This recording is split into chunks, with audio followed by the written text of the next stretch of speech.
Lucas capítulo 15, versículo 11.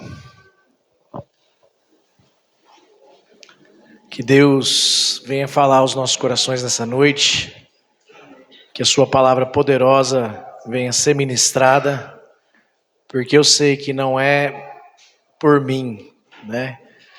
E mesmo em meio às limitações, né? Muita tosse, sem voz, mas eu creio que Deus tem algo a falar conosco. Lucas capítulo 15, versículo 11 diz assim, continuou: certo homem tinha 2 filhos. O mais moço deles disse ao pai: Pai, dá-me a minha parte dos bens que me cabe. Até aí, podeis se assentar? Vou tentar estar tomando bastante água para conseguir. Nós sabemos que esses subtítulos que vêm nas nossas Bíblias, se a gente olhar aí em cima, na maioria das nossas Bíblias vai estar escrito a parábola do filho pródigo. Mas, olhando esse texto e o contexto dessa passagem, eu tenho certeza que o melhor tema para essa mensagem seria o pai que busca seus filhos. Então, o título da mensagem da mensagem de hoje à noite é o pai que busca seus filhos. Então, meus irmãos, nessa noite eu quero meditar com vocês sobre essa linda passagem. É uma passagem muito conhecida, muito pregada, né? Se você pesquisar sobre essa passagem, vai ter diversas pregações, mas eu creio que Deus tem algo a falar com a gente essa noite, conosco. E eu queria agora ler essa passagem inteira, já com os irmãos assentados. Diz assim, continuou: certo homem tinha 2 filhos. O mais moço deles disse ao pai: Pai, dá-me a minha parte dos meus bens que me cabe. E ele lhe repartiu os haveres. Passado não muitos dias, o filho mais moço, ajuntando tudo o que era seu, partiu para uma terra distante e lá dissipou todos os seus bens, vivendo dissolutamente. Depois de ter consumido tudo, sobreveio àquele país uma grande fome. Ele começou a passar necessidade. Então ele foi e se agregou a um dos cidadãos daquela terra. E esse mandou para os seus campos aguardar porcos. Ali desejava ele fartar-se das alfarrobas que os porcos comiam, mas ninguém lhe dava nada. Então, caindo em si, disse: Quantos trabalhadores de meu pai têm pão com fartura, e eu aqui morro de fome? Levantar-me-ei e irei ter com meu pai. Ele direi: Pai, pequei contra os céus e diante de ti. Já não sou digno de ser chamado teu filho. Trata-me como um dos teus trabalhadores. E levantando-se foi para seu pai. E vinha ele ainda ao longe, quando seu pai avistou, e compadecido dele, correndo, o abraçou e o beijou. E o filho lhe disse: Pai, pequei contra o céu e diante de ti. Já não sou digno de ser chamado seu filho. O pai, porém, disse aos seus servos: Trazei depressa a melhor roupa e vestiu, pondo-lhe um anel no dedo e sandália nos pés. Trazei-o também e matai um novilho cevado. Comamos e regozijamo-nos, porque esse meu filho estava morto e reviveu. Estava perdido e foi achado. E começaram a regozijar-se. Ora, o filho mais velho estivera no campo, e quando voltava, ao aproximar-se da casa, ouviu música e danças. Chamou um dos criados e perguntou: que seria aquilo? E ele informou: veio teu irmão, e o teu pai mandou matar um novilho cevado, porque recuperou com saúde. Ele se indignou e não queria entrar. Saindo, porém, o pai procurava conciliá-lo. Mas ele respondeu a seu pai: há tantos anos que te sirvo sem jamais transgredir uma ordem tua, e nunca me deste um cabrito sequer para alegrar-me com os meus amigos. Vindo, porém, esse teu filho, que desperdiçou os teus bens com meretrizes, tu mandaste matar para ele um novilho cevado. Então lhe respondeu o pai: meu filho, tu sempre estás comigo, tudo que é meu é teu. Entretanto, era preciso que nos regozijássemos e nos alegrássemos, porque esse teu irmão estava morto e reviveu, estava perdido e foi achado. Queria abrir um parênteses aqui, queria pedir aos jovens que estão lá atrás, pudesse sentar mais aqui à frente, Kaique, Gustavo, jovens, adolescentes, por favor, sente mais aqui à frente para que não se distraiam com nada. Nessa noite em especial eu quero falar com jovens, mas claro que também creio que essa palavra pode falar com todos aqui. Quando fui convidado a pregar pelo Henrique, na hora já me veio essa passagem, por diversos motivos. Mas eu vou tentar trazer em duas partes algumas coisas para nós. A primeira parte seria uma aplicação prática, coisas que podemos tirar para o nosso dia a dia dessa passagem que lemos. Mas antes, vamos ver só um pouquinho do contexto, para a gente tentar compreender melhor essa passagem. Quando ali no verso 11 diz assim, continuou, isso quer dizer que ele estava falando outras coisas já a respeito do mesmo assunto. Por exemplo, Lucas, se você tiver aberto, você pode acompanhar, mas também, se quiser só prestar atenção.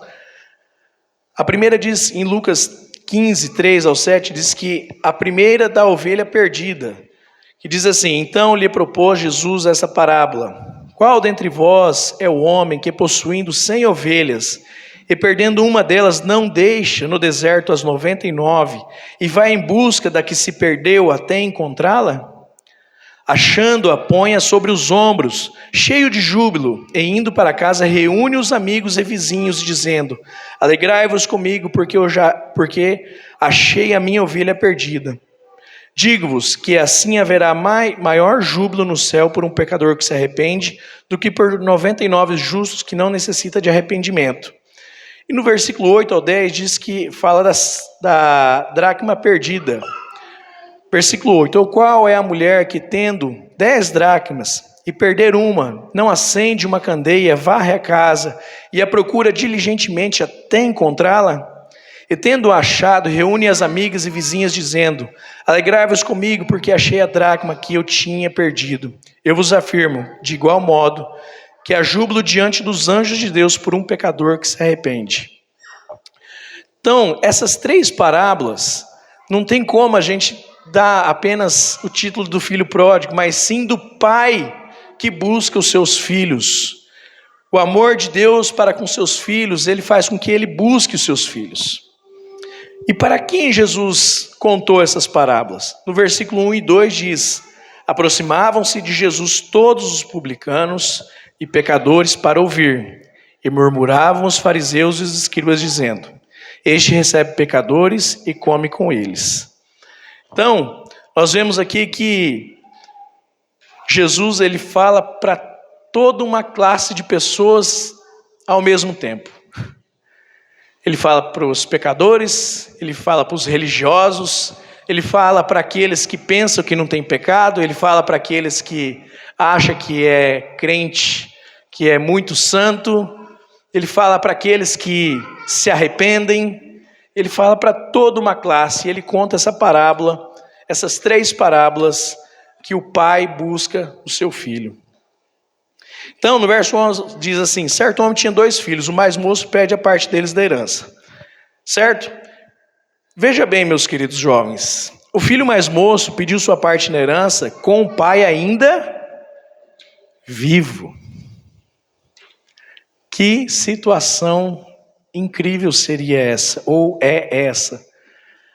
Nós que já somos pais podemos ter uma dimensão um pouco melhor do que está acontecendo aqui. Mas quero que vocês me ouçam, jovens, nessa noite. Imagine a dor desse pai quando o filho perde a sua parte na herança, ele ainda estando vivo.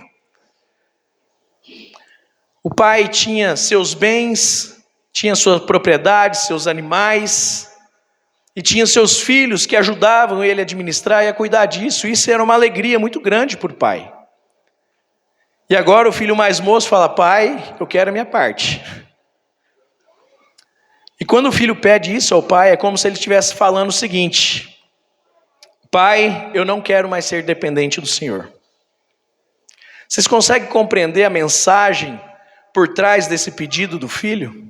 Vocês conseguem perceber que é como se o filho estivesse dizendo, pai, eu não quero mais depender do Senhor. Pai, eu não quero mais sua proteção. Pai, eu quero ser livre, livre.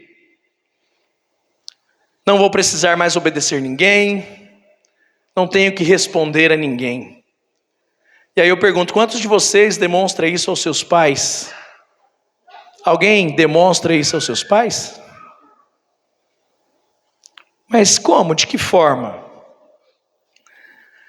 Não vejo a hora de sair dessa casa.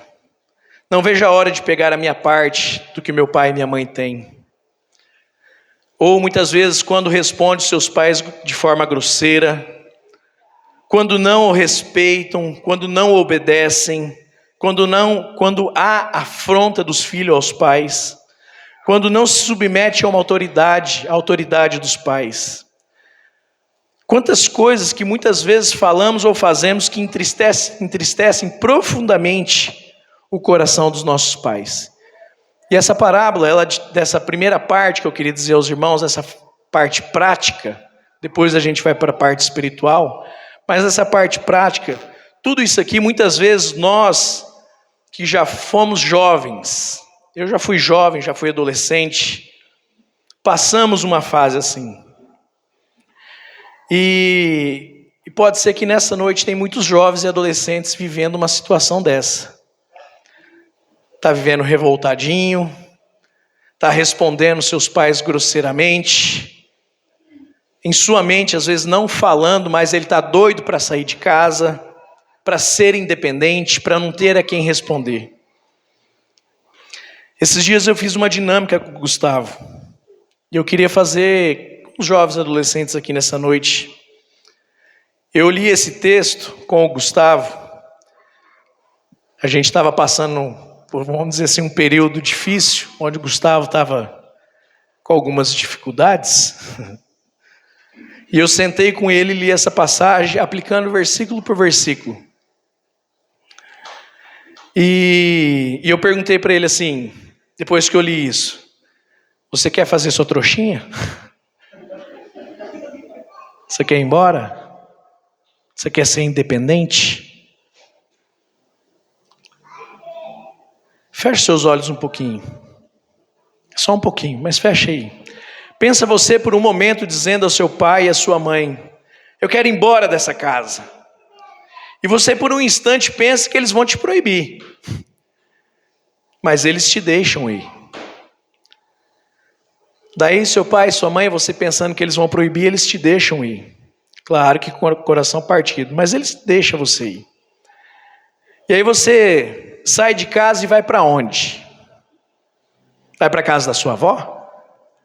Para a casa do seu avô, do tio, de algum amigo? Pode abrir seus olhos de volta. Você vai para onde, meu queridão? Nesse período da nossa vida, que muitas vezes nós queremos ser independentes, nós, pais, estamos lutando para que vocês sejam protegidos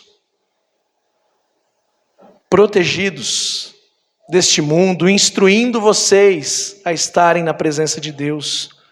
Não, mas muitas vezes a gente quer, na nossa rebeldia de jovem, adolescente, assim como esse filho mais moço, pede sua parte da herança ao pai e diz, eu vou me sustentar sozinho, eu vou dormir aonde eu quiser. E eu pergunto, onde você vai dormir? Falei para o Gustavo, onde é que você vai dormir? Quer fazer sua trouxinha? Era uma aplicação que eu estava fazendo com ele. Era uma dinâmica que eu estava fazendo com o Gustavo, mas eu falei isso para ele. Pense, jovens, profundamente nisso, antes de responder e desonrar os seus pais. Nós precisamos refletir na nossa vida como filhos, principalmente você, jovem, adolescente, que tem seus pais firmados na igreja.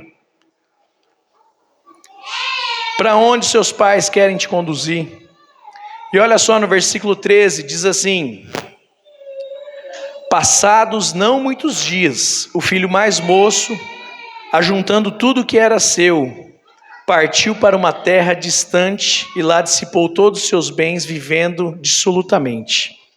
Olha que interessante, no versículo 13 diz assim, passado não muitos dias o filho vai e viaja, sai fora de casa, todo feliz, todo alegre. Mas a Bíblia diz assim, passado não muitos dias, só que houve alguns dias do dia em que ele pede a parte dele da herança para o dia que ele sai de casa. Vamos pensar que fossem, se está no plural, mas que não eram muitos dias, talvez poucos, mas vamos colocar que talvez fosse 2 dias. Talvez esses 2 dias fossem os dias mais cruéis da vida de um pai. Porque você imagine só a cena, o filho chega todo rebelde e diz: eu quero a minha parte da herança, é direito meu. E o pai, profundamente triste, pega a parte dele que cabe da herança e dá ao filho. E talvez naquela primeira noite o filho vai dormir super feliz e o pai com toda certeza vai dormir super triste. Porque passou alguns dias. A Bíblia diz passado não muitos dias, mas passou alguns dias. Do dia do pedido ao dia que o filho sai de casa. Pois o pai amava o seu filho, o pai sabia que o seu filho estaria saindo debaixo da proteção. O pedido dele foi cruel, o pedido de um filho que quer sair debaixo de uma proteção também espiritual, mas também financeira, uma proteção de amor, uma proteção física. Essa é a proteção de todo pai para com seus filhos. Eu queria mostrar para vocês. Eu vou fazer uma dinâmica, eu vou sair daqui da frente da câmera um pouquinho e vou fazer uma pergunta. Vamos escolher alguém. Peraí, vamos ver. Mero, qual que é o maior desejo que você tem para com seus filhos? Falando sinceramente, dentro da palavra do Senhor, que eles sigam o caminho de Cristo, né? Porque só Cristo, ele é a fonte da vida, né? E estando em Cristo, ele vai ter como ter uma vida idêntica, né? Ser um cristão. E isso é o maior orgulho para um pai, né? Muito bom. Aline, qual que é o seu maior desejo para com nossos filhos? O meu maior desejo é que eles conheçam a Deus verdadeiramente e estejam na presença dele, sempre. Fran, qual que é o seu maior desejo para com seus filhos? Que eles cresçam na presença de Deus também, que Deus possa conduzi-los, né? Que eles possam ser conduzidos nos caminhos do Senhor. Irmão Zé, seus filhos já saíram de casa, mas qual que continua sendo o seu maior desejo para com seus filhos e netos? O meu maior desejo com meus filhos é que cresçam na obediência de Deus e que fiquem firmes até o dia que Jesus vier buscar a sua igreja. Esse é o meu desejo. Cadê o João? João, qual que é o seu maior desejo para com seus filhos?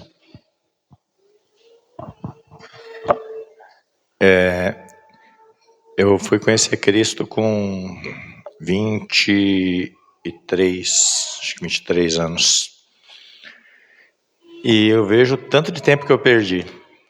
E então, assim, não só para minhas filhas, mas para cada um de vocês, o desejo do coração é que, assim, vocês pudessem, quanto antes, buscar a presença do Senhor, quanto antes ali se apegar. Esse mundo tem muita coisa ali para oferecer e muitas delas parece legal, parece bom, mas não tem nada que possa substituir Cristo. Não tem nada que tenha o valor de Cristo.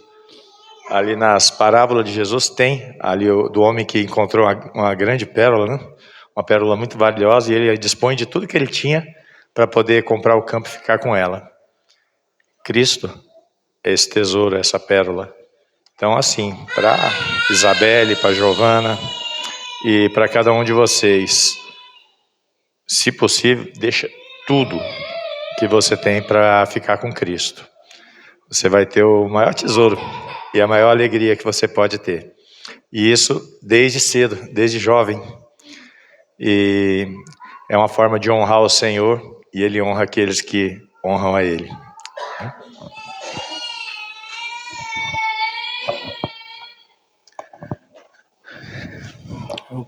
Pedi para o João falar também, porque ele é o mais ancião da turma.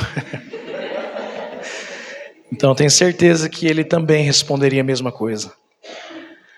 Então, meus queridos irmãos, jovens, adolescentes, vocês que são filhos, você acha que algum desses pais não foram honestos em desejar isso? Todo pai cristão deseja ver seus filhos mais do que qualquer outra coisa na presença de Deus. Todo pai cristão deseja ver seus filhos na presença de Deus. Todo pai cristão deseja ver seus filhos dependentes de Deus, sustentados por Deus, protegidos por Deus. Tudo que esse jovem, esse moço, não quis. Ele quis ser independente. Ele quis viver uma vida de qualquer jeito. Ele quis fazer do jeito dele. Meu querido jovem, adolescente, reflitam profundamente o desejo dos seus pais para com vocês. O João falou que conheceu a Cristo já muito tempo depois, e vocês, jovens, adolescentes, já têm a oportunidade de honrar a Cristo desde já. Não desperdice a sua vida com as coisas desse mundo. Todas as vezes que eu oro, todos sabem que o Gabriel, meu filho do meio, tem um problema cardíaco. E todas as vezes que eu oro a Deus, pedindo para que Deus cure o coração do Gabriel, para que Deus dê um coração novo para o Gabriel, mas eu não consigo fazer essa oração sem pedir a Deus que acima disso dê um coração regenerado para ele. Porque esse é o meu maior desejo, mais do que um coração curado fisicamente. Assim é o meu desejo para a vida do Gustavo, para a vida da Isa também. Esse é o desejo de todo pai. Então, filhos, se atentem, preste bem atenção como você tem vivido a sua vida. De que forma você tem vivido sua vida diante dos seus pais, na igreja, na escola. No verso 13...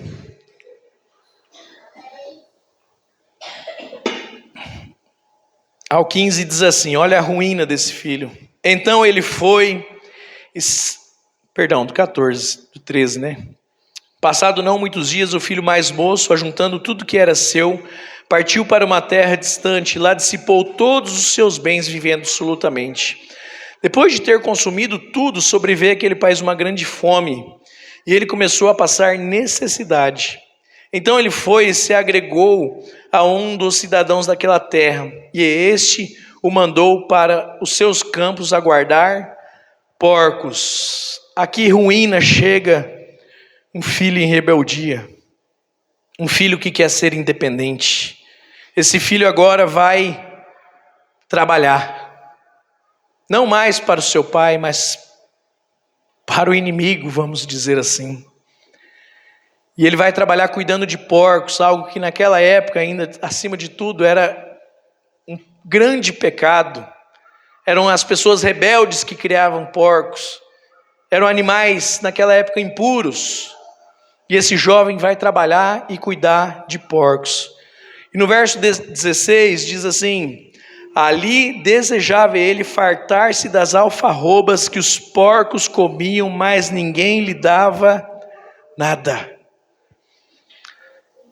E aqui eu queria começar a trazer uma segunda reflexão, agora uma reflexão espiritual para as nossas vidas. Eu queria chamar a atenção de todos nós nessa noite, não só mais agora aos jovens e adolescentes, mas a situação de todo homem caído, quando em Adão e Eva eles decidiram ser independentes de Deus. Essa é a nossa real situação, caído, falido, oprimido, passando necessidade. Mas como assim, Fernando, em Adão? Vamos abrir em Gênesis, deixa marcadinho aí o texto de Lucas. Gênesis capítulo 3.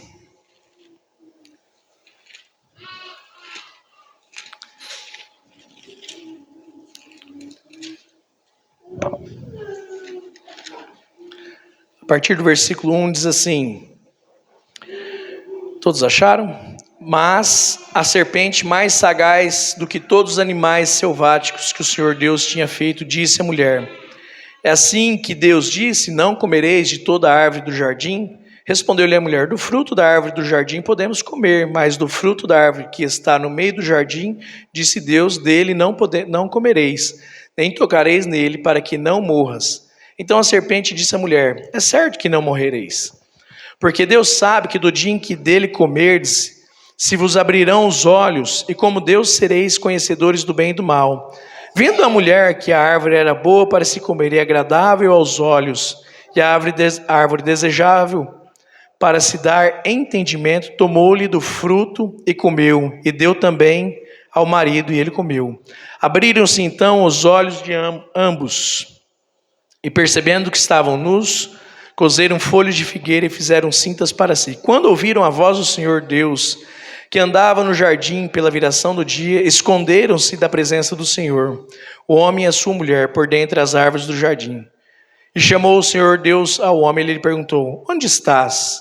Ele respondeu: ouvi a tua voz no jardim, porque estava nu, tive medo e me escondi. Essa foi a primeira decisão de ser independente.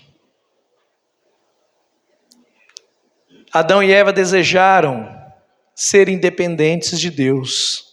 Deus havia dado uma ordem para eles, que eles não comessem do fruto, e eles desobedeceram.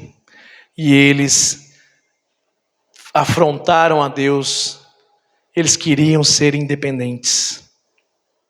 Eles queriam ser como Deus. Adão foi o primeiro homem que caiu nessa besteira de querer ser independente. Depois da queda do homem, todo ser vivente, toda raça humana é falida espiritualmente. Vive na pobreza e numa sujeira de pecado.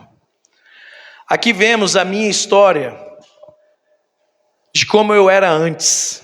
Eu vivia na lama, no pecado, na sujeira. Mas o pior de tudo é que, como no verso 16, olha que interessante. O que diz no verso 16 de Lucas? Ali desejava ele afartar-se das alfarrubas. Assim como no verso 16, eu continuava a me alimentar da podridão e a desejar a podridão desse mundo. Essa é a real situação de todo homem sem Cristo. Ele vive uma vida de sujeira, ele vive uma vida de podridão e ele continua desejando se alimentar dessa podridão. Essa era a minha história.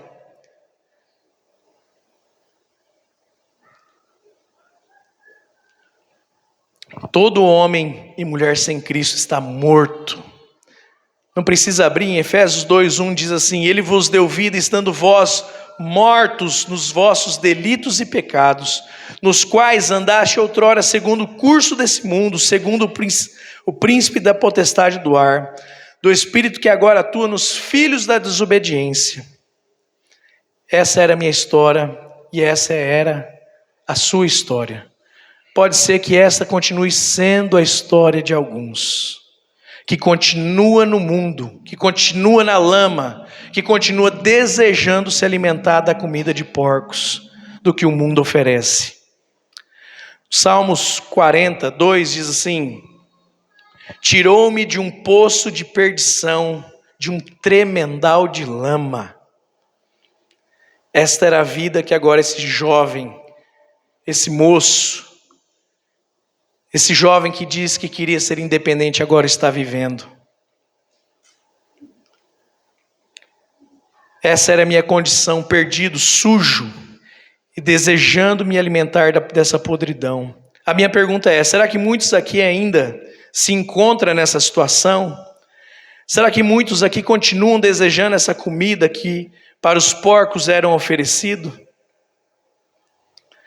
Mas nós chegamos num grande ponto dessa passagem. Aqui para mim é o ponto principal dessa passagem. No verso 17,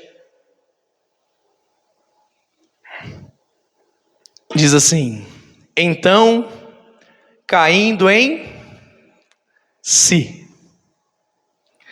O cair em si é uma obra exclusiva de Deus em nossas vidas, meus queridos. A salvação veio àquele jovem quando ele cai em si, porque quando caímos em si, nós nos arrependemos. O cair em si é uma obra exclusiva do Senhor em nossas vidas. Enquanto Deus não fizer essa obra em nossas vidas, nós não caímos em si, pelo contrário, nós continuamos a desejar a comida dos porcos e a viver nesse mundo de qualquer jeito, caído, podre. Quando caímos em si, podemos ver a imundícia que vivemos. É só quando caímos em si que nós podemos ver a real situação em que eu estou. Qual alimento eu tenho ingerido. Quando caímos em si, nós reconhecemos a miserável vida que vivemos. Quando caímos em si também, caímos também com a cara no pó, rendido, prostrados. O cair em si é uma obra de Deus em nós. Efésios 2, 8 e 9. Vou abrir aqui rapidinho.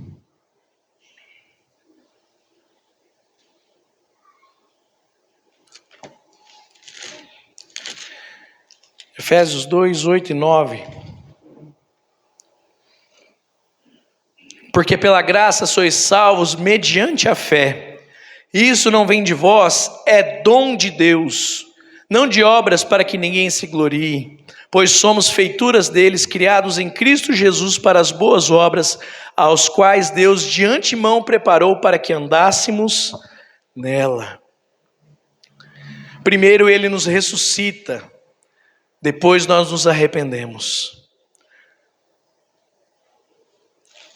Lá no verso 18, diz assim, quando ele cai em si, quando o Senhor ressuscita ele, diz assim, levantar-me-ei e irei ter com meu pai, ele direi, Pai, pequei contra o céu e diante de ti. Pai, pequei contra o céu e diante de ti. Já não sou digno de ser chamado teu filho. Quando Deus faz essa obra, nós nos arrependemos. Quando é Deus que faz a obra, o arrependimento é verdadeiro. Porque há muitos que estão nas igrejas sem arrependimento. Porque ainda não caíram em si. Mas essa parábola nos mostra o grande amor com que Deus, o Pai, nos amou. No versículo 20 diz assim, vinha ele ainda longe, quando seu pai o avistou, e compadecido dele, correndo, o abraçou e o beijou. O pai perdoou o seu filho antes mesmo dele dizer qualquer coisa.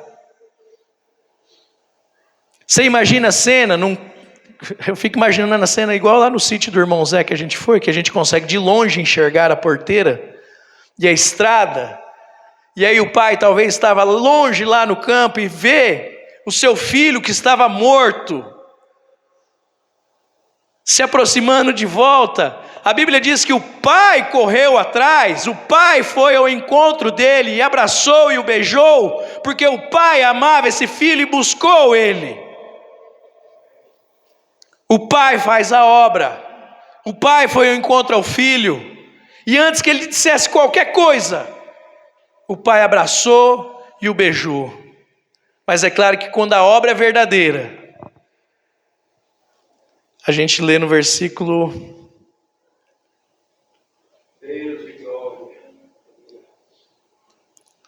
Perdi aqui, irmãos.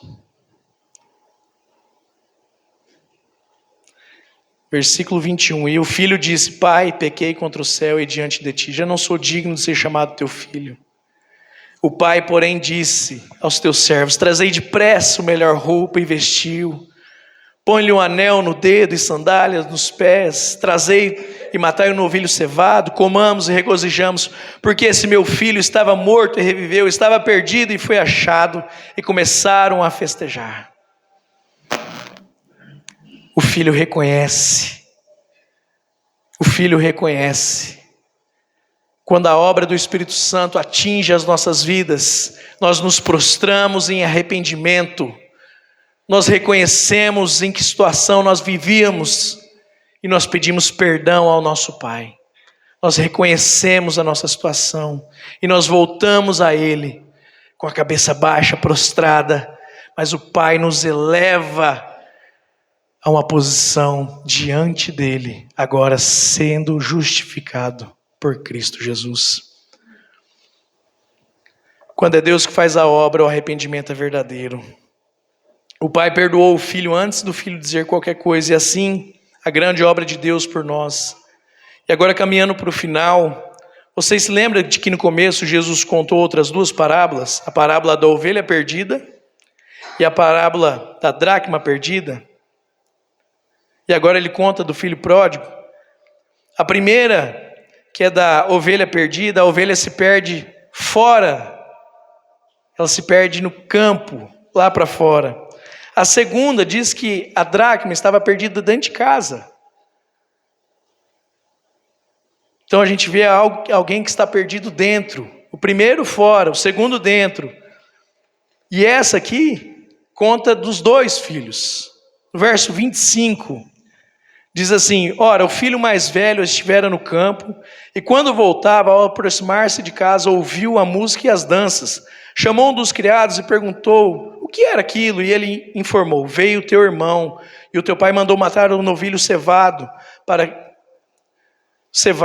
porque ele recuperou com saúde. Ele se indignou e não queria entrar. Saindo, porém, o pai o procurava conciliá-lo. Mas ele respondeu a seu pai: há tantos anos que te sirvo sem jamais transgredir uma ordem tua, e nunca me deste um cabrito sequer para alegrar-me com os meus amigos. Vindo, porém, esse teu filho que desperdiçou os teus bens com meretrizes, tu mandaste matar um novilho cevado? Até aí. O outro filho que estava dentro também era rebelde, pois ele disse que não tinha nada para se alegrar, que o pai dele nunca deu nada. Ou seja, esse estava perdido dentro de casa. Esse, não como o primeiro, se rebelou e saiu, mas esse também era rebelde dentro. O irmão mais velho se revoltou, e mesmo assim o pai vai procurar o filho, conversar com ele e tenta conciliar. O pai diz ao filho mais velho, para entrar, diz para ele: volta para a comunhão, meu filho. Nós estamos festejando, você precisa se alegrar, porque o teu irmão estava morto, e ele reviveu, ele estava perdido e foi achado. Você que está comigo, você precisa se alegrar. Você que está dentro da igreja, você precisa se alegrar.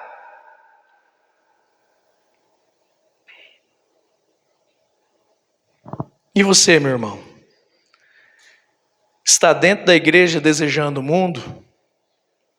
O Pai chama a sua atenção hoje. É dia de se arrepender. Hoje é dia de cair em si.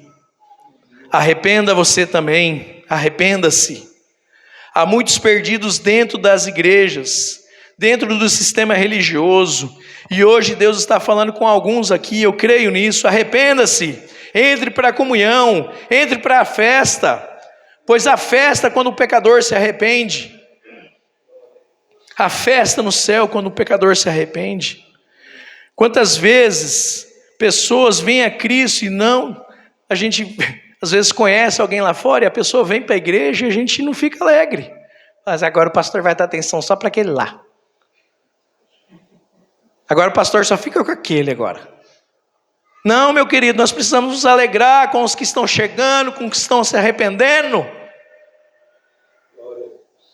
Talvez, na verdade, eu preciso me arrepender, mesmo estando dentro. Arrependa-se. Talvez você é o pecador que sabe que está perdido. Talvez você é o pecador que ainda não sabia que precisava se arrepender. Mas o convite nessa noite era para todos que ouviu a palavra e quer entregar sua vida a Cristo. O Pai diz: vinde a mim, os que estão cansados e sobrecarregados. Cansados de quê? Cansados de pecar. Sobrecarregados de quê? Sobrecarregados do lixo desse mundo. O filho veio imundo, fedendo, pois morava com os porcos e desejava comer sua comida. Ele veio sujo, sem banho, cabelos e barba imundas, mas ele veio arrependido, porque ele caiu em si. E o Pai, com o amor que ele tem, o justificou. O Pai o perdoou. O Pai o purificou. O Pai abraçou e o beijou. Para encerrar, Romanos capítulo 5.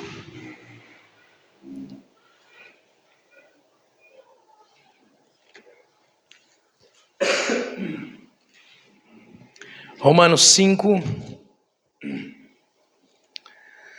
do 8 ao 11, diz assim: Mas Deus prova o seu próprio amor para conosco, pelo fato de ter Cristo morrido por nós, sendo nós ainda pecadores. Logo, muito mais agora, sendo justificados pelo seu sangue, seremos por ele salvos da ira.